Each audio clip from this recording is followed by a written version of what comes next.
በዚህ መልኩ የተከፈውበትን ቀን ልንገርሽ። ከትምህርት ቤት ስንመለስ እንትን ለዞን ካስታወሽ ዛጎራ ጋር ነበር ቤታችን። ከትምህርት ቤት ግብት ስል አውልቅ ምናምን አልሽኝ። ቀስ ብለሽ ልብሴን አውለቅሽልኝ። ራሽን ቤት አስገባሽኝና ይሄ የህፃኖች ሰማያዊ ባልዲ ነገር አለ አይደለ? እሱ አስገብተሽ ሻወር ለኔ ማጠብ ጀመርሽ። ያኔ ነው ለነገርሽኝ ያፊን ነው። ቀስ ብለሽ ነበር የነገርሽኝ አስታውሳለሁ ቀን። ከዛ የሆነ በዛ ጊዜ ህፃን ነበርኩኝ እኮ ፊክራ አላረገውም ምን አላስበውም።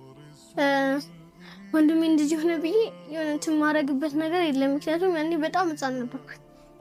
ገባሽ?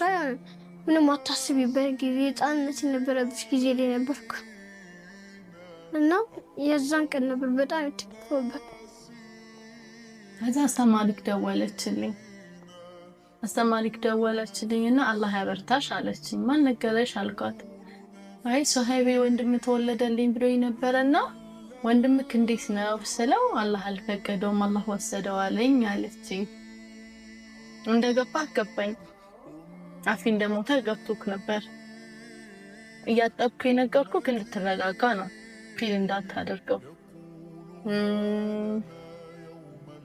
ከዛ እኔ ተነኝ ያንን ላረጋጋክ ልነግርክ ምችለው። በዚህ ላይ በጣም እንደነገርኩክ በጣም ኤክሳይትድ ነበርክ።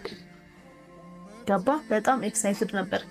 ለአፊ በጣም ጓግታ እያጠበከው ነበር። ረጅም ጊዜ ወንድም እህት የለኝም ብለህ በጣም ይሰማህ ነበር ምናምንና ያላህ ሀገር የተሻለ እንደሆነ በሰዓቱ ነገርኩክ። ሂደህ ላስተማሪክ ነገርካት።